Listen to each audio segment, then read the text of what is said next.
नमस्कार दोस्तों। आज का टॉपिक है क्राइम अगेंस्ट वुमेन। तो ये टॉपिक सिर्फ हमारे एग्ज़ाम पॉइंट ऑफ पर्सपेक्टिव से इम्पोर्टेंट नहीं है। इसको हम इस टॉपिक को हम सोशली एक समाज के नागरिक होने की हैसियत से उसको सोशल तरीके से भी देखेंगे कि अपने आपके आसपास जो क्राइम अगेंस्ट वुमेन हो रहा है वो चीज़ देखनी और सिर्फ इसमें स्टिक रहना है। अभी ये नहीं यहाँ पे मेंस राइट इनमें नहीं जाने हैं, सिर्फ अभी यहाँ पे हम इस चीज़ की बात कर रहे हैं, क्राइम अगेंस्ट वुमेन। ठीक है, तो अभी इस चीज़ पे हमें बात नहीं करना है कि लड़कों के साथ भी तो ऐसा हो रहा है। वो चीज़ें अभी एक्सेप्शन को किनारे रखते हैं, अभी इस पे बात करते हैं सिर्फ।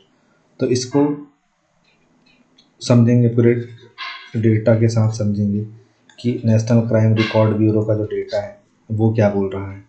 प्लस इसके अलावा आपके आसपास आप खुद देखते होंगे, तो आप खुद उस चीज़ के साक्षी हैं, उस चीज़ के आप खुद गवाह हैं, जो अपने चारों ओर देखते हैं कि हाँ ऐसा हो रहा है। उसकी शुरुआत आपके घर से ही होती है। तो हम उस हर एक पर्सपेक्टिव को बहुत अच्छे तरीके से देखेंगे और समझने की कोशिश करेंगे कि इसके रीज़न वगैरह से ज़्यादा ज़रूरी ये समझना है यहाँ पे कि हो कौन कौन से क्राइम रहे हैं, किस किस टाइप से क्राइम हो रहे हैं और क्या मतलब किस रेट से क्राइम जो है बढ़ रहा है। मोस्टली जो रीज़न है वो तो आपको पता ही है कि वो रीज़न क्या होते हैं ज़्यादातर। ठीक है, तो स्टार्ट करते हैं हम। और जैसे अगर हम इसको स्टार्ट करने से पहले अगर हम ये बोलें जैसे कि जो आज भी हमारी सोसाइटी में जो लड़कियों की सुरक्षा है ना, वो सिर्फ उनकी किस्मत पर डिपेंड नहीं है, वो डिपेंड होती है हमारी सोच पर।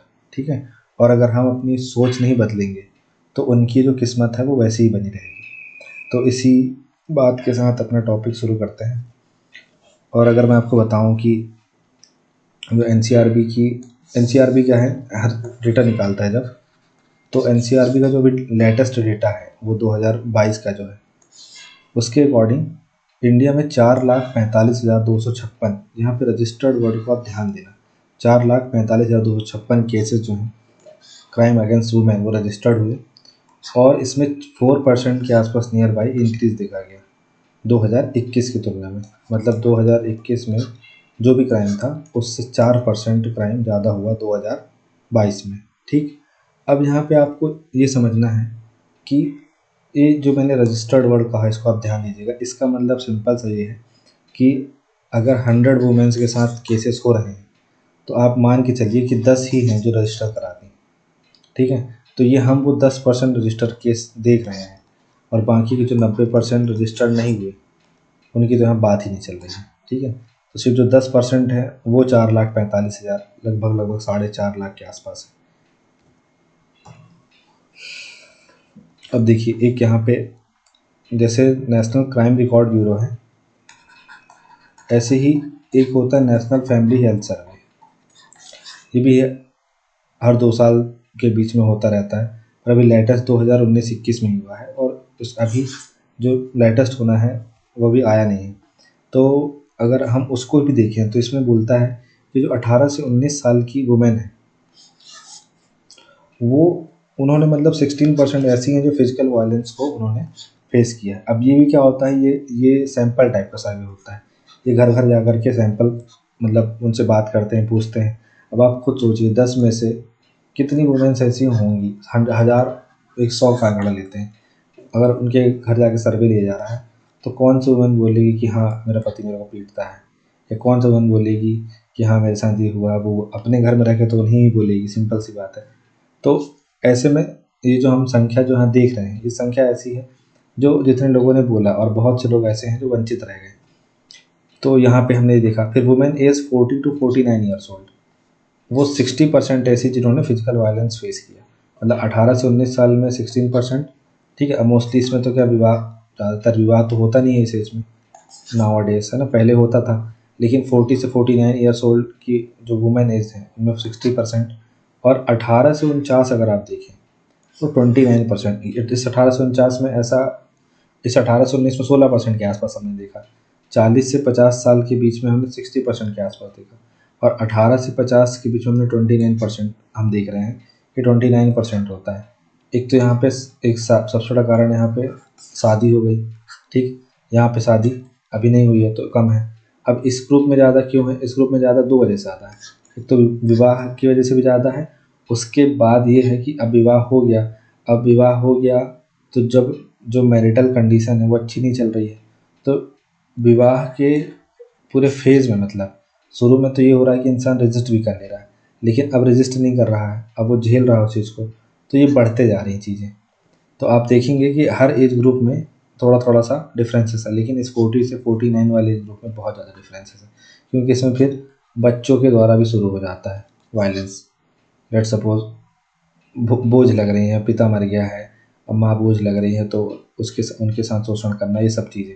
तो ये ministry of health and family welfare जो और नेशनल फैमिली हेल्थ सर्वे का जो सैंपल है, सर्वे हुआ है, उसका ये डेटा है। इसके बाद अगर हम और आगे बढ़े तो हम देखें कि अगर हम इसको इस तरीके से देखें कि जो एक वुमेन होती है, ठीक है, तो अब वो यहाँ पे वुमेन की बात, मतलब अगर हम देखें कि वो उसका जब जीवन का शुरुआत होता है, मतलब जीरो से लेकर के लेट सपोज 67 हमारे यहाँ लाइफ एक्सपेक्टेंसी 70 मानते हैं, तो इस एज ग्रुप तक में उसके जो भी एज, मतलब एज ग्रुप है उसका जो भी, जैसे टीन एज चलेगा तो आपका 13 से 19 टीन एज चला, ठीक है, फिर इसके बाद इसका 20 से लेकर के 30 का फेज़ होगा, फिर ऐसे ही 40 से 50 तक का इस टाइप से फेज़ होगा। तो जैसे एक चाइल्डहुड फेज़ होगा, चाइल्डहुड के बाद क्या होगा, एडोलसेंस आएगा, एडोलसेंस के बाद आपका क्या आएगा, ये सॉरी आपका यंग एज आएगा, ठीक है, यंग एज के बाद फिर आपकी प्रौढ़ावस्था आ जाएगी, प्रौढ़ावस्था के बाद फिर आपकी वृद्धावस्था आ जाएगी। तो ऐसे इन 5 फेज़ों के बीच में आपके साथ, मतलब वुमेन्स के साथ जो जो क्राइम होते हैं वो हम देखते हैं, और उसके अलावा फिर एक एनसीआरबी की पूरी रिपोर्ट देखेंगे कि वो क्या कहती है इस क्राइम के बारे में। तो अगर आप देखें कि फ्रॉम बर्थ टू चाइल्डहुड, जब महिला, ठीक है, क्योंकि बरगद भी कई बीज था तो ये भी कई बीज होगी, तो जब ये पेट में है, ठीक है, female foeticide, aborting a female foetus due to gender bias. अब ये पुराने ज़माने में हो इसलिए नहीं पाता था क्योंकि तब अल्ट्रासाउंड की समस्या, अल्ट्रासाउंड नहीं हो पाता था, तो पता कैसे चले कि पेट में बच्चा है या बच्ची है, ठीक है। लेकिन अब टेक्नोलॉजी के बाद ये हुआ, तो ये टेक्नोलॉजी के आने के बाद ज़्यादा बढ़ा। तो सबसे पहले तो पेट के अंदर ही निपटा दो, ठीक है, अब चलो, मतलब ये हुआ इनके साथ, फीमेल फोर्टिसाइड कर दी। अब ये हुआ कि भाई चलो, जब उस समय मशीन नहीं थी, ठीक है, मशीन नहीं थी तो उनको अब क्या करना है, अब जब पैदा हुई तो इन्फेंटिसाइड कर दो, इन्फेंट मतलब होता है नवजात, तो इन्फेंटिसाइड तो killing of girl child after birth, ठीक, ये वाला हाल हो गया। तो इसको क्या होता था कि मतलब जैसे एक वो होता है, एक बड़ा सा पात्र होता था, उसमें दूध रखा जाता था पानी के साथ मिला करके, और फिर उसमें उसको डुबो दिया जाता था बच्ची को, और उसकी पवित्र रूप से डेथ हो जाती थी, ऐसा सो कॉल्ड उस समय के लोगों का मानना है। या फिर ये सबसे अलावा भी एक क्रूशियल होता क्या था, एक चारपाई होती थी, तो उस चारपाई के एक कोने पे उस बच्ची को नीचे रख दिया जाता था, और यहाँ पे उसकी दादी या जो भी है, ग्रैंडफादर वटेवर, वो बैठ जाते थे और उसकी जब तक उसकी जान नहीं गई तब तक बैठे रहते थे। तो ये चीज़ें होती थी। तीसरा, neglect of girl child, mall nutrition, denial of education, medical care. आपने बहुत देखा होगा कि लेट सपोज गांव में 8वीं तक की कक्षा है, 8वीं तक ही स्कूल है, तो नहीं पढ़ाना आगे, ठीक है, ये तो अलग चीज़ हो गई। मेल चाहिए था, है ना, मतलब लड़का चाहिए था, अब लड़की आ गई, तो इसकी वजह से भी बहुत सारे जो पेरेंट्स हैं, उस पेरेंट्स में मोस्टली जैसे मेल वर्जन है, उसकी दादी वगैरह हैं, ये सब जो है उससे नाखुश हो गए। अब नाखुश हुए तो उसके साथ क्या होगा, शोषण होगा। कि अब शोषण कैसे होगा, खा रही है तो ठीक है, नहीं खा रही है तो ठीक है, कोई केयर वाला सीन नहीं है। डिनाइल ऑफ एजुकेशन, क्या करेगी पढ़ लिख करके, झाड़ू पोछा बर्तन ही तो करना है। मेडिकल केयर, हाँ तबीयत ख़राब हो गई, इसकी तो तबीयत ही ख़राब होती रहती है, ठीक है, हमारे पास इतना ही बचा कि भी इसका हम ध्यान रखें, फिर बाद में शादी चली जाएगी तो फिर हम क्या करेंगे, ये है वो है। अब वहीं अगर आप देखिए, मतलब ऐसे बहुत सी ढेर सारी पिक्चरें पड़ी हैं इसके ऊपर, तो आप देख सकते हैं आराम से कि किस तरीके से डिस्क्रिमिनेशन होता है। जब वही मेल है, ये फीमेल है, तो इसको बढ़िया खाना मिलेगा, राजा बेटा, इसको मिल गया तो मिल गया, यही बनाएगी, सब करेगी, सेवा सत्कार सब होगा इसके साथ, ठीक। फिर उसके बाद चाइल्ड सेक्सुअल अब्यूज़, मतलब 18 साल से कम उम्र के जो फीमेल्स हैं, बच्ची हैं, उनके लिए है ये। अब देखिए, अगर आपने एक मूवी देखी होगी कोर्ट स्टेट वर्सेस नोबडी, ये नेटफ्लिक्स में है। इसमें पॉक्सो के बारे में बहुत अच्छा बताया गया है। ठीक है, तो एक लड़की है, वो 17 साल 11 महीने की है, एंड वो एक लड़के से प्यार करती है।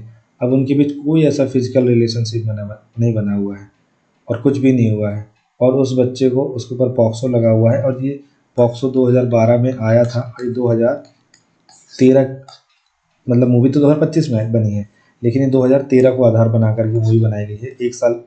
तो पॉक्सो को लेकर के ये डर था कि वकील लोग केस नहीं लेते थे पॉक्सो को देख कर कि इसमें पॉक्सो लगा हुआ है, क्योंकि उसमें सीन ये है कि जो लड़की है वो, उसकी कंसेंट वंसेंट से मतलब नहीं है कि उसने कंसेंट दिया है कि नहीं दिया है, उससे मतलब नहीं है।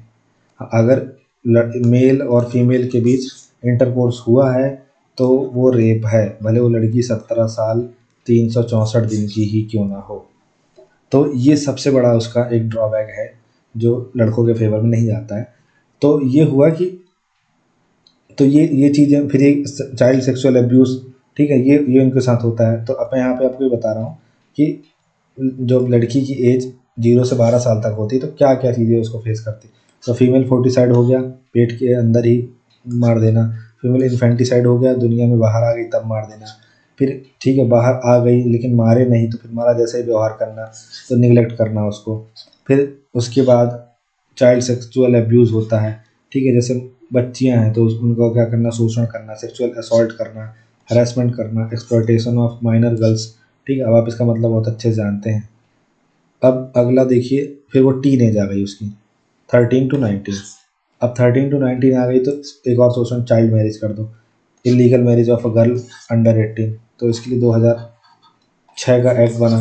ठीक, इसके अलावा आप देखिए kidnapping and abduction often for forced marriage और ट्रैफिकिंग, तो ट्रैफिकिंग के लिए क्या हुआ, किडनैप कर लिए, अबडक्ट कर लिए। Sexual harassment in school neighbourhoods, verbal abuse, stalking, ये सब चीज़ें करना है। फिर acid attacks often due to rejected proposals और वन साइडेड लव। ठीक है, आपने देखी होगी ढेर सारी पिक्चर है, क्राइम पेट्रोल देखे होंगे बहुत सारे इसके ऊपर। साइबर बुलिंग और ऑनलाइन हैरेसमेंट, अब लेट सपोज कोई गर्ल है, आपने वो देखा होगा अगर क्रिमिनल जस्टिस, तो उसमें एक लड़की रहती है, तो वो एक लड़की रहती है, वो फेमस रहती है, स्टार किड रहती है। तो वो क्या करती है, वो जब अपना उसका जब शो नहीं चलता था तो नॉर्मल टाइम पे वो रील्स वगैरह सब बनाती थी। तो उस पर एक लड़की ने कुछ कमेंट कर दिया था, मतलब उस लड़की ने, जो लड़की स्टार किड थी, उस लड़की ने, एक सिंपल सी लड़की थी, वो कुछ कंटेंट बनाती थी, तो उसके उस पर उसने कुछ कंटेंट कर दिया था, कमेंट कर दिया था।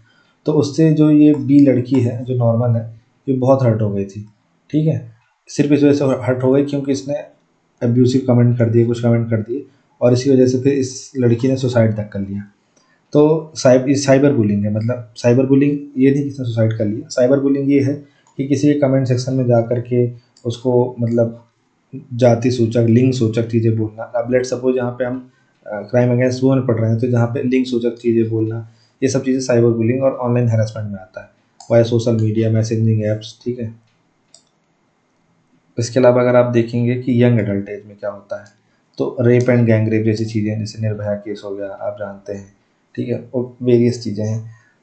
Without consent a major reported crime है ये इंडिया में। तो इसके बाद आउटरेजिंग मॉडेस्टी, अभी आपने देखा होगा कि बनारस में एक रेप केस हुआ, जो गैंग रेप केस है, बनारस ऐसी जगह में हुआ। Outraging modesty, groping, cat calling, है ना, और ये सब चीज़ें चलता है। अब आउटरेज मॉडेस्टी का मतलब क्या होता है कि किसी, जैसे आपने कोई वो देखा होगा, जैसे कोई मूवी देखते हैं आप, तो आप किसी मूवी देखी होगी कि एक लड़का बाइक से जा रहा है और एक लड़की यहाँ से पैदल जा रही है, तो लड़के ने उसके हाथ को ऐसे पकड़ लिया। ठीक है, ये होता है मॉडेस्टी, आउटरेजिंग मॉडेस्टी। ये सब आईपीसी जो अब बीएनएस हो गया है, उसके अंदर ये सब, इनको क्रिमिनल लैंग्वेज में सब बोलते हैं। ये आउटरेजिंग मॉडेस्टी, उसका मतलब अपमान भंग करना, सील भंग करना, इस तरीके से चीज़ें। ठीक है, ये कहलाता है आउटरेजिंग मॉडेस्टी। जो रेप होगा या गैंग रेप होगा, इसमें इसमें क्या होगा, पेनिट्रेशन होगा, इंटरकोर्स होगा विदाउट कंसेंट। लेकिन आउटरेजिंग मॉडेस्टी में क्या होगा, ये सेक्शन 354C के अंदर आता है। इसमें ये होगा कि आप उसको छेड़ना, वर्बल नॉन वर्बल टाइप से छेड़ना, इस मतलब एक प्रकार से टीजिंग, ये चीज़ें इसमें शामिल है। फिर स्टॉकिंग करना ऑनलाइन और फिजिकल, ठीक है। अब तो ऑनलाइन भी स्टॉकिंग चलता है कि कमेंट्स करना, ठीक है। फिर बार बार फ्रेंड रिक्वेस्ट भेजना एक्सेप्ट करने के बाद भी, मतलब उसने वो कर दिया, डिनाई कर दिया फ्रेंड रिक्वेस्ट, फिर भी उसको बार बार क्या भेजना, फ्रेंड रिक्वेस्ट भेजना। तो ये सब उसमें आता है। फिर work place harassment, sexual advances और थ्रेट्स एट वर्क। अब फेवर मांग, जैसे लेट सपोज लड़की ने कुछ फेवर मांग लिया, गनीमत से लड़के से कुछ फेवर मांग लिया, तो उसको फिर गलत तरीके से समझना। और फिर उसके बाद किसी, अब वर्क प्लेस में है तो कहीं जाना हो रहा है, कहीं ट्रिप में जाना हो रहा है, तो उन चीज़ों पे हैरेस करना, वो सब चीज़ें इसमें शामिल हैं। फिर अगर इस बीच में शादी हो चुकी है तो dowry harassment, emotional physical abuse over dowry demands. Let suppose emotional में क्या आएगा, लेट सपोज कि भाई को चाहिए थी क्या, भाई को चाहिए थी जावा, और भाई को मिली हीरो होंडा। तो अब एक दिन भाई जो है मैडम को घुमाने लेके जा रहे हैं, तो भाई ने ताना दिया कि जल्दी बैठो नहीं तो जावा जो है गर्म हो जाएगी। तो उसने तो बोले कि भाई जावा तो नहीं, ये तो हीरो होंडा है। तो आदमी बोले कि भाई हमारी तो यही जावा है, ठीक है, हमने तो सोचा था कि हमको जावा मिले, लेकिन अब हीरो होंडा ही, रिबॉक नहीं तो रिबूक ही सही। तो इस टाइप से ये ताने हैं, ठीक है। फिर उसके बाद अगर लेट सपोज इस लड़के की, जिसको जावा चाहिए थे भाई साहब को, उसके किसी दोस्त की शादी हुई, उसको शादी में मान लो होंडा सिटी मिल गई, तो ये तो जल भुंज के राख हो जाएगा। और फिर ये इससे नहीं लड़ेगा, ये इसको आगे ताने वाने सुनाएगा, हो सकता है फिजिकल एब्यूज़ भी हो जाए, ठीक। तो ये तमाम चीज़ें इस एज ग्रुप में रहती है। इसके बाद फिर आप देखिए और क्या होता है मैरिड लाइफ में, ये मदरहुड में 20 से 40 के बीच में, domestic violence, physical, verbal, mental abuse by husband और इन लॉज के द्वारा, ठीक है। अब ये आपको पता है, इसमें अब क्या ही बोलूँ मैं इसमें। डाउरी डेथ्स, किलिंग और abetment to suicide for dowry, ठीक है, मतलब मार देना फिर लटका दिए और बोलेंगे कि मतलब क्या हुआ कि सुसाइड कर लिया बच्ची ने। फिर marital rape, not criminalised yet in India but discussed under human rights. तो मैरिटल रेप के बारे में आप समझते होंगे कि शादी हो गई है बट कंसेंट नहीं है फीमेल की, लॉट ऑफ रीजंस, कंसेंट नहीं है, मूड स्विंग्स है, पीरियड चल रहे हैं, उसके अलावा मन ही नहीं है, बात ख़त्म, ठीक है।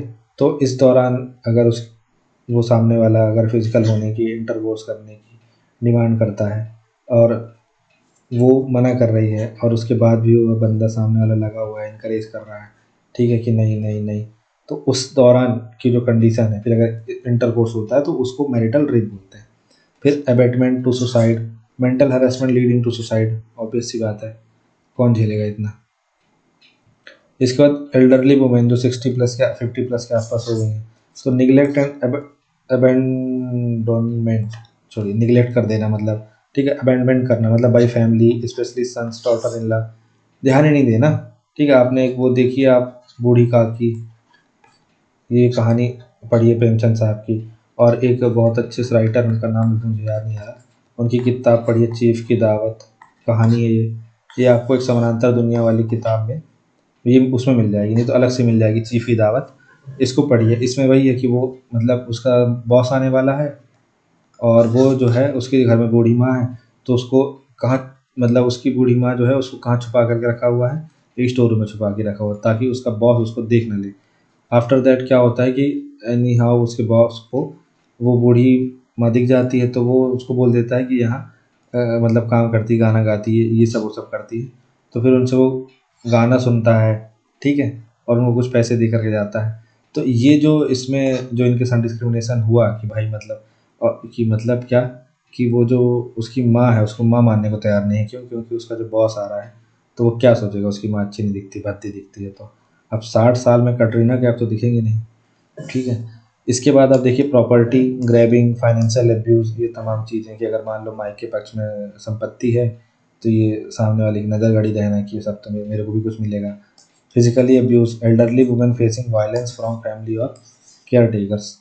अब ये तो बढ़ ही गया आज के ज़माने में, ठीक है, वरना बागवान जैसी पिक्चर आप देखिए, एक तो बागवान जैसी पिक्चर माँ बाप के सामने नहीं देखो, वरना वो जो अच्छा भी होता है तो उनको उसमें वो सब विलन लगने लग जाते हैं, ठीक है। इस ये सब हो गया। अब हम देखेंगे, तो ये सब हमने क्या देखा कि ये क्राइम के रूप देखे कि इस टाइप के क्राइम होते हैं, ठीक है। अब हम यहाँ पे क्या देखेंगे कि जो हमारा नेशनल क्राइम रिकॉर्ड ब्यूरो है, वो डेटा क्या दे रहा है कि भाई जैसे जो मैंने आपको जो जो मैंने क्राइम बताया। अब देखिए एक चीज़ और बता दूं, आईपीसी जो इंडियन पिनल कोड था जी, कोड है, CO कोड है, कोड नहीं। तो आईपीसी जो था अब ये हो गया भारतीय न्याय संहिता। तो इसमें क्या हो गया, जैसे 144 में आपकी लग जाती थी पहले, क्या 144 लग गई तो बोलते हैं मतलब आचार संहिता लग गई है, इसका हमेशा एक साथ इतने साल लोग इकट्ठे नहीं हो सकते हैं। ये 163 हो गई है। तो ऐसे ही 498 ये बदल चुका है, लेकिन ये डेटा जो है पुराना है, मतलब लेटेस्ट तो यही डेटा है, लेकिन तब बीएनएस नहीं आया था। तो इसी को अभी मान के चलना, आप इसको लिख देना, कोई दिक्कत नहीं है। अब आप लॉ की तैयारी तो कर नहीं रहे, वरना आपके अंदर अगर बहुत काइंड ऑफ वो हो तो फिर आप इसको एक बार वहाँ से जा करके कि 498A इन बीएनएस तो वो लिख के आ जाएगा। तो क्रूएलिटी बाई हस्बैंड और रिलेटिव सेक्शन 498 आईपीसी, ये मूवी बोल रहा हूँ कि ये चीज़, ये जो क्राइम का एक रूप है कि क्रूएलिटी बाई हस्बैंड, और फिर उसके जो घर वाले हैं जो उसके समर्थन है वो साथ दे रहे हैं। तो इसमें domestic violence and harassment by husband और इन लॉज आता है। और इसमें आप देखिएगा कि जैसे मैंने आपको बताया था कि 4,45,000 इतने आसपास में क्या केस दर्ज हुए हैं वुमेन्स के खिलाफ 2022 में। तो इसमें से 1,39,800, ठीक है, ये 31.4% ऑफ टोटल, ये क्रुएलिटी बाई हस्बैंड और रिलेटिव्स, मतलब कि जो 20 से 40 वाला सेक्शन है इसमें भाई सबसे ज़्यादा क्राइम हो रहे हैं। ठीक। फिर kidnapping and abduction of women, तो for marriage trafficking other reason, तो लगभग 85,300 केसेस रजिस्टर्ड हुए इस चीज़ पर। Assault on women with intent to outrage modesty, ये मैंने आपको बता दिया है। इंक्लूड्स इनअप्रोप्रिएट टचिंग स्टॉकिंग वगैरह वगैरह। जैसे आप कई बार देखते होंगे, रील देखते होंगे कि बस में एक महिला खड़ी हुई है, पीछे एक लड़का खड़ा हुआ है, तो वो आपने रील देखा ही होगा इस टाइप वाला। तो 83,300 के आसपास केसेस रजिस्टर्ड हैं इस पर। फिर रेप जो केस हैं तो 31,982 केस इस पर रजिस्टर्ड हुए हैं। ये रजिस्टर्ड हुए हैं भाई साहब, ठीक है। और अनरजिस्टर्ड तो पता नहीं कितने हैं। आपको अनरजिस्टर्ड देखना है तो आप क्राइम पेट्रोल देख लीजिए। सेक्सुअल, क्योंकि उसको तो अनरजिस्टर्ड केसेस को भी सॉल्व कर देता है। सेक्सुअल असल्ट विदाउट कंसेंट, ये है आपका rape section. Dowry deaths 304B IPC, death of a women due to dowry related harassment, 6,516 इस पे केसेस रजिस्टर्ड हुए हैं, ठीक है। इसके बाद आप देखिए abetment to suicide of women, section 306 IPC, encouraging और causing a woman to end her life, मतलब उसको बोलते रहना कि तू तो मर जाएगी तो ये अच्छा रहेगा, कम से कम ये होगा वो होगा फलाना होगा ठिकाना होगा, ये सब ताने वाने मारते रहना। तो इस 4,963 लगभग 5,000 के आसपास इस चीज़ में केस रजिस्टर्ड हुए हैं। फिर insult to modesty of women, section 509 IPC, verbal harassment और गेस्टर्स इंटेंडेड टू इंसल्ट। अब वर्बल हैरेसमेंट में तो यहाँ बोल नहीं सकता, और गेस्चर इंटेंडेड आपको दिखेगा नहीं, तो आप इसका मतलब समझ चुके होंगे जो मैंने आपको पीछे बताया। इस पे लगभग 10,000 के आसपास जो है केसेस रजिस्टर्ड हुए हैं। Insult to modesty of women, ठीक। फिर साइबर क्राइम्स अगेंस्ट वुमेन, तो online stalking, blackmail, non consensual content sharing, इस टाइप से चीज़ें। अब लेट सपोज आपका एक ग्रुप है, उसमें आप एक ट्रिप में गए और उस ट्रिप में आपने फ़ोटोज़ खींची। अब आपने अब उसमें एक लड़की है वो जो कह रही है कि भाई मेरी फ़ोटो ग्रुप में मत डालना और मेरे को इंडिविजुअल शेयर कर देना। तो आप नहीं माने और आपने उस फ़ोटो को जान बूझते हुए ग्रुप में डाल दिया, जो कि वो नहीं चाह रही थी। अब इससे उसके घर में इशू होगा या उसे इशू है जो नहीं चाहती कि किसी के पास जाए। तो ये सब चीज़ें इसमें आता है, ठीक है। इसके अलावा भी लेट सपोज दो प्रेमी युगल हैं, एक प्रेमी युगल है, ठीक है, और उनके बीच इंटीमेटेड चीज़ें हैं। तो लेट सपोज बॉय के पास कुछ पिक्स हैं तो वो अपने बीच में शेयर करे दोस्तों के बीच में, तो ये सब साइबर क्राइम्स में आता है। ब्लैकमेल करना, फिर ऑनलाइन स्टॉकिंग करना कि भाई फ्रेंड रिक्वेस्ट भेजना, उसने डिलीट मार दिया, फिर भेजना, फिर इंस्टाग्राम में भेजना, फिर फेसबुक में भेजना, फिर किसी से नंबर लेकर के ये सब करना, ठीक है। तो कुछ लोग का तो वो भी देखना ऑनलाइन है कि नहीं है, ये देखना भी स्टॉकिंग है। Human trafficking section, force labour, prostitution, exploitation of women, ये सब इसमें आता है। 100 रिपोर्टेड अक्रॉस इंडिया इसमें दर्ज हुई है। मर्डर्स विद रेप या गैंग रेप 248 केसेस के आसपास रजिस्टर्ड हुए हैं। Heinous crimes where women are killed after sexual violence, ठीक। तो ये तब हम चीज़ें आपने देखी कि भाई साहब क्या क्या होता है। अब मैंने आपको वहाँ लास्ट पीछे समझाया था कि मॉडेस्टी और रेप का क्या मतलब होता है, वही यहाँ पे लिखा है। अब अगर हम देखें कि जो कौन कौन से राज्य शिखर पर हैं, states with highest number of cases 2022। तो आप देखिए उत्तर प्रदेश में 65,743 केसेस रजिस्टर्ड हुए हैं क्राइम अगेंस्ट वुमेन में। तो सबसे बड़ी दिक्कत क्या है कि यहाँ की पॉपुलेशन ज़्यादा है, वरना फिर भी आप देखेंगे कि उत्तर प्रदेश की पॉपुलेशन 21 करोड़ है। मतलब लगभग 195 मिलियन के आसपास थी। लेकिन अभी मैं कहता हूँ 2022 में, लेट्स सपोज 2020 तक मान लेते हैं, 2021 के 11 के डेटा के हिसाब से 19 करोड़ के आसपास थी। तो आप 2020 में समझिए कितनी होगी, ठीक है, अच्छी खासी बढ़ गई होगी। फिर भी ये जो रेशियो है तो होना तो ये भी कम चाहिए भाई। कृष्ण जी वहीं, राम जी वहीं, सब वहीं, ठीक है। तो ऐसी जगहों पे तो क्राइम कम ही होना चाहिए। योगी जी वहीं, तो मोदी जी भी वहीं। उत्तर प्रदेश 65,743 केसेस रजिस्टर्ड हुए। महाराष्ट्र में 45,331 रजिस्टर्ड हुए। राजस्थान में 45,058 रजिस्टर्ड हुए। वेस्ट बंगाल में 34,738 रजिस्टर्ड हुए। आपने रेप के सभी वेस्ट बंगाल वाला देखा ही होगा, जो मेडिकल कॉलेज वाला था। मध्य प्रदेश ये पीछे क्यों रहेगा? 32,765 केसेस रजिस्टर्ड हुए हैं मध्य प्रदेश में। और ये आपको तो यक्ष प्रश्न है आपके लिए, ठीक है। अब अगर हम देखें कि भाई ये सब तो हो गया, तो सरकार ने क्या किया? सरकार कुछ हाथ पैर मारी? तो देख लेते हैं सरकार ने क्या हाथ पैर मारा। तो सरकार ने किया ये कि मैंने ऐसे ही उसको अरेंज कर दिया है कि बर्थ से लेकर के पेंशन तक क्या क्या स्कीम चली है। तो एक pre conception pre natal diagnostic technique है, PCPNDT एक्ट आया था इसके लिए, ठीक। कि मत इसका पर्पस क्या था? To stop sex selective abortion and female foeticide, ठीक है। मतलब भ्रूण हत्या को ख़त्म हो, इस चीज़ के लिए आया हुआ था कि अगर कोई ऐसा करता है, मतलब bans pre natal sex determination and penalise offenders, कि भाई ये पता कर लिया जाए कि नर है कि मादा है, ये पता कराने के लिए जब ये काम किया जाता है, तो ऐसे लोग इस एक्ट के थ्रू धराते हैं। 1994 में आता है ये। फिर बेटी बचाओ बेटी पढ़ाओ, किससे? ठीक है। अब बेटा बचाओ बेटा पढ़ाओ भी आ रहा है। बेटा बचाओ बेटी पढ़ाओ, ठीक है। तो देखिए बेटी बचाओ बेटी पढ़ाओ जो है स्कीम 2015 में आई, और अवेयरनेस कैंपेन चलाया गया इसके लिए, improving child sex ratio, access to education, ये सब चीज़ें। फिर protection of children from sexual offence act, ये 2012 में पॉक्सो आया, to protect children below 18 from sexual abuse and exploitation. Features child friendly courts, speedy trials, strict punishment. Strict punishment तो बहुत ज़्यादा है, 14 साल तक की जेल तक हो जाती है। Teenage girls 13 to 19, prohibition of child marriage act 2006, ठीक। चाइल्ड मैरिज एक्ट 2006 में आया कि भाई साहब बिलो 18 अगर लड़की की शादी करोगे तो जेल जाओगे।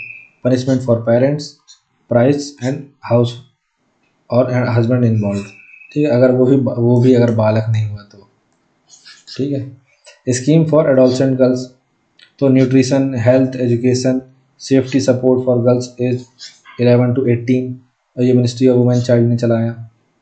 उज्ज्वला स्कीम, अब यहाँ पे मैं जानता हूँ बोलेंगे कि भाई ये तो सिलेंडर वाली है, नहीं, प्रधानमंत्री उज्ज्वला योजना अलग है, ये उज्ज्वला स्कीम अलग है। तो इसका पर्पस है prevent trafficking of girls and provide rescue, rehabilitation, reintegration, support, safe homes, counselling, legal aid, vocational training, ठीक है। और देख लीजिए यंग वुमेन 20 से 30 के लिए क्या, तो निर्भया फंड 2013 में बना। तो इसके तहत पैनिक बटन हर ऑफिस में, CCTV in public transport, self defence training, women helpline. अगर आपने देखा होगा कि सागर में ही जो मतलब जो कलेक्टर थे सागर के, तो उन्होंने क्या किया, जो सागर का मेडिकल कॉलेज था उसमें जो नो कैमरा जोन है या ऐसे एरिया हैं जो जो कि मतलब ऐसे एरिया जहाँ पे लाइट कम पड़ती है, तो उस हर जगह पे पूरे मेडिकल कॉलेज में उन्होंने पैनिक बटन लगा दिया है, ताकि जो वुमेन्स हैं उसको क्लिक, अगर उनको ऐसा लगता है कि उनको खतरा है तो उसको टच कर देंगे और हुटर बच जाएगा। फिर CCTV लगाना पब्लिक ट्रांसपोर्ट में, सेल्फ डिफेंस की ट्रेनिंग देना, वुमेन हेल्पलाइन जारी करना, ये तमाम चीज़ें हैं। फिर sexual harassment of women at work place, prevention, prohibition, redressal act 2013, ठीक है। तो ये 1997 में एक विशाखा गाइडलाइंस आई थी। उसमें क्या हुआ था कि देखिए एक 1994 में क्या केस हुआ था कि उधर की एक स्कीम थी राजस्थान में सरकार की, कि वो चाइल्ड मैरिज जो है उसको रोकने के लिए, मतलब सोशल वर्कर थी विशाखा जी, ठीक है। तो वो क्या करती थी, जो चाइल्ड मैरिज संबंधित शादियां हो रही हैं तो उनको रोकती थी, तो उनका पाला पड़ गया अब किसी बड़े आदमी से। तो क्या हुआ, उन्होंने उसको मतलब क्या किया, गैंग रेप करवा के मरवा दिया। अब उनके खिलाफ फिर क्या हुआ, कार्रवाई वारवाई तो हुई नहीं जिन लोगों ने ऐसा किया। तो फिर 1997 में सुप्रीम कोर्ट तक मामला गया ये। फिर सुप्रीम कोर्ट ने इसके लिए गाइडलाइंस जारी करी कि भाई इस तरह की चीज़ें नहीं होनी चाहिए और ऑफिस वगैरह में भी नहीं होनी चाहिए। तो to protect women from harassment at work, घर से बचाने के लिए तो डोमेस्टिक वायलेंस एक्ट है, प्लेस से बचाने के लिए भी है, ठीक है, अब पता नहीं कहाँ कहाँ से बचाएंगे। फिर mandate all work place must from internal complaints committee, ये बनती है। फिर वन स्टॉप सेंटर सखी, तो ये भी निर्भया फंड के तहत में भी इस्टेब्लिश हुआ था। इसका पर्पस था कि support for women facing violence और abuse, legal medical psychological support under one roof. जैसे कि आप कहीं जाते हैं, लेट सपोज आप डी मार्ट गए, तो आपको वहीं सब मिल जाता है ना, ग्रोसरी मिल जाता है, सब्जी मिल जाती है, कपड़े मिल जाते हैं, सब मिल जाता है। तो ऐसे ही ये जो सखी सेंटर है, इसमें क्या होगा कि यहाँ आपको पहले आप पुलिस वाले मिल जाएंगे, केस रजिस्टर करा दो। फिर उसके बाद पुलिस वाला बोलेगा ये वकील के पास चले जाओ, तो वकील आपका केस लड़ लेगा। फिर उसके बाद कुछ अगर मेडिकल समस्या हुई है तो ये मेडिकल वाला सॉल्व कर देगा। फिर उसके बाद यहाँ पे ज्ञानचंद बैठे हैं, साइकोलॉजिस्ट बैठे हैं, तो वो आपको फिर साइकोलॉजी जो है आपकी, कि भाई आपको काउंसलिंग की ज़रूरत है, तो वो भी कर देंगे। तो एक ही छत के नीचे सब मिल जाएगा, ठीक है। अब यहाँ पे न्याय नहीं लिखा है, वो कब मिलेगा भगवान जाने। इसके बाद मैरिड वुमेन जो है उनके लिए कुछ है, तो protection of women from domestic violence act 2005। Purpose क्या है, legal protection from physical emotional sexual economic abuse, इन सब से। Shelter homes, protection orders, monetary relief, ये सब चीज़ें इसके अंतर्गत आती हैं। इसके बाद डाउरी प्रोहिबिशन एक्ट 1961, ये 1961 में आया था। किस लिए आया था, to ban giving and taking dowry, है ना। लेकिन आदमी अब क्या करता है कि जैसी आपकी इच्छा हो, हम तो कुछ नहीं बोलेंगे, ठीक है, हम तो मांग ही नहीं रहे हैं, ऐसा वाला सीन है। Action legal punishment for demanding dowry, मतलब ये कितनी खतरनाक चीज़ है कि समझिए कि आदमी मतलब बोलता नहीं फिर भी मिल जाती है, ठीक है। तो एक्शन इसके खिलाफ क्या है, legal punishment for demanding dowry. तो ये तमाम चीज़ें हैं, मतलब अभी आपने केस सुना होगा भोपाल में। तो भोपाल में क्या हुआ कि एक जगह लड़का लड़की की शादी हो रही थी, तो 2 साल पहले शादी फिक्स हो चुकी थी। तो भाई साहब क्या हुआ, अच्छा अब सबसे इंटरेस्टिंग थिंग तो लास्ट में बताऊंगा आपको मैं। तो बारात आने वाली थी, मैरिज हॉल सब बुक हो गया, सब कुछ हो गया, शादी होने वाली थी। ये 2025 की फरवरी की बात है ये। अब क्या हुआ, बारात आई ही नहीं, क्यों नहीं, और इधर पूरा गार्डन सजा वजा है, मेहमान आ गए इनकी तरफ से। भाई साहब बोल रहे हैं कि हमको चाहिए थार। तो अब लड़की के पिताजी बोले भाई कहाँ से लाऊं थार, ठीक है, सब तो पैसा दे दिए तुमको और जो डिमांड चाहिए थी सब पूरी कर दी, अभी कहाँ से लेके आए थार। तो फिर फाइनली क्या हुआ, शादी जो है नहीं हुई, ये आए ही नहीं, मतलब माने ही नहीं। अब यहाँ पे आपको सबसे इंटरेस्टिंग बात ये बताऊँ, ये जो लड़की के पिताजी थे पुलिस वाले थे। तो आप समझ रहे हैं कि यहाँ पे मेंटेलिटी कितनी खतरनाक है, जो पुलिस वाले हो करके मतलब इसको इस एक्ट के तहत धरा देना चाहिए, वो नहीं धरा रहे हैं, है ना। और कितना नुकसान हो गया इनका, अलग से उधर मतलब खाना पीना सबका। तो ये चीज़ें समझने वाली चीज़ है कि डाउरी प्रोहिबिशन एक्ट जो है, तो ये एक्ट तो बन गया 1961 में, लेकिन वो कितने अंदर तक घुसा है हमारे कि हमें मतलब बहुत जनरलाइज लगता है ये चीज़ें। तो ये तमाम चीज़ें हैं। इसके बाद फिर और लास्ट में अगर वो 60-50+ वुमेन है उसके लिए क्या है, तो maintenance and welfare of parents and senior citizens act 2007। तो ensure financial support and protection from neglect, मतलब कि जो बच्चे हैं जो निगलेक्ट कर रहे हैं माँ बाप को, ठीक है। तो ये सब चीज़ें, एक सेकेंड हम चार्ज में लगा लें। और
तो ये 2007 में एक्ट बना।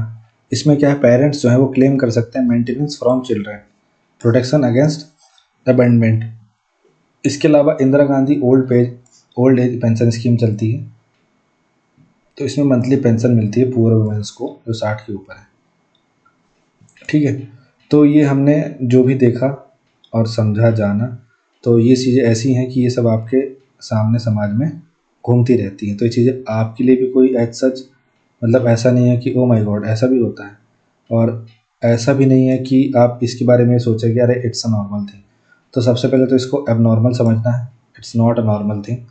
एबनॉर्मल समझना है और इस पर आपको इंडिविजुअल रूप से एक्शन लेना है कि अगर ये चीज़ें आपके आसपास हो रही हैं तो आपको एक्शन लेना है, बजाय इसके कि आप उसको मुंह बाधिर होकर के देखते रहें। ठीक है, तो बहुत सारी चीज़ें हैं, हेल्पलाइन है, पुलिस है, कोर्ट है। ठीक है, वरना फिर वही ड्रम वाला कांड होगा। तो इसलिए जो ताकि कोई क्राइम ना हो उसकी जगह पे आप कोर्ट जाइए, वहाँ से अच्छा मैटर सुलझेगा, मर्डर से कुछ नहीं होगा। तो ये जो क्राइम अगेंस्ट वुमेन है, it's just a social evil. ठीक है, तो इसे हमें एजुकेशन के थ्रू, ठीक है, जो सरकार के एफर्ट्स हैं उन सब के थ्रू पैट्रियार्कल माइंडसेट को ख़त्म करके, ठीक है, अगर सबसे पहली चीज़ क्या होता है कि स्टार्टिंग में ही जो मदर होती है ना, जो mother is a first teacher and family is a first school, तो यहीं से सब कुछ शुरू होता है। एक गैप आना, डिस्क्रिमिनेशन होना, ठीक है, एक अंतर होना, मतलब एक 10 साल का बच्चा अपनी 20 साल की बहन को लेके मार्केट जाता है, ये केयर करने के लिए जाता है, समझ रहे हैं? ये 20 साल की लड़की अपनी केयर नहीं कर सकती, मतलब ये माइंडसेट होता है। सुनीता विलियम्स अंतरिक्ष से आ गई तो लोग बड़ी तालियां बजा रहे हैं और अपनी बेटी को कहीं नहीं जाने देते। तो ये सोचने समझने वाली चीज़ है। अब कहीं नहीं जाने देते इसका मतलब ये नहीं है कि